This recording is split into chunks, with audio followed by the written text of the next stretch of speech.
Demokratët nuk të riqen nga kërkesa për të marrë informacion për rreth 30 kontrata pagesë të bëra nga Ministria e Financave përmes letër kredive në fund të vitit 2014.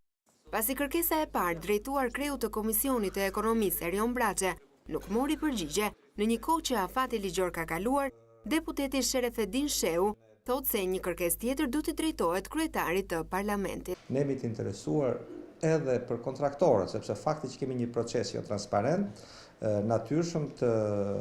shkon mendja që ato do të jenë kompani apo biznese afër qeverisë, në mos qofshin familjar të qeverisë, siç është provuar deri tani. Por megjithatë, ne po tregohemi të durueshëm dhe do presim përgjigjen, do bëjmë dhe hapin tjetër të kujtesës. Dhe mëtej ne do të ndërmarrim veprime edhe nëpërmjet kryetarit të parlamentit për të përmbushur detyrimet që qeveria ka ndaj deputetëve. Opozita dyshon se ky veprim i pambështetur në ligj është kryer për të rritur fiktivisht investimet publike. Ajo që është më e rëndësishme për faktin që është përdorur instrumenti i letër kredis, shpjegon më qartë që këtu ka patur presion dhe ka patur edhe qëllime për abuzime, sepse bërja me ngut e tyre dhe përdorimi për pagesë i një instrumenti, siç është letër krediti, që në fakt është instrument për garancinë, te kalimi i kompetencës nga ministri, sepse ministri ka të drejtë të përdorë letër kreditin, por për projekte të rëndësisë kombëtare, jo për rikonstruksionin e godinës së Ministrisë së Drejtësisë, për shembull, apo për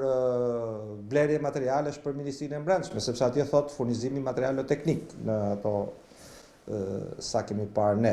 Pra këto nuk janë projekte të një rëndësie të veçantë, nuk kemi në një situatë të veçantë, por edhe kur ka projekte të kësaj natyre, Ministri i Financave është i lejuar që të transferojë deri në 10%, jo më shumë se 10% të shumës së kontratës, por jo më shumë se sa garancia e kontratës. Ju të thotë, aq sa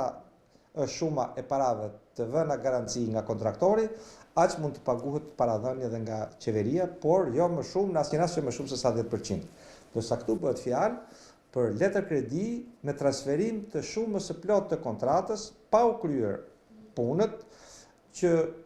ne mund të paragjykojmë në mënyrë të natyrshme që nesër nuk do ketë kontroll. Kontratat e pagesës për të cilat bëhet fjalë përkasin disa ministrive dhe opozita kërkon të di nga ministri Cani nëse ka patur transparencë në lidhjen e tyre dhe bazën ligjore, pasi dyshon se ministri ka tejkaluar kompetencat. Legitimiteti i vendimeve të Canit, sipas opozitës, do të përcaktohet pas marrjes së këtyre informacioneve që nuk ofrohen nga qeveria.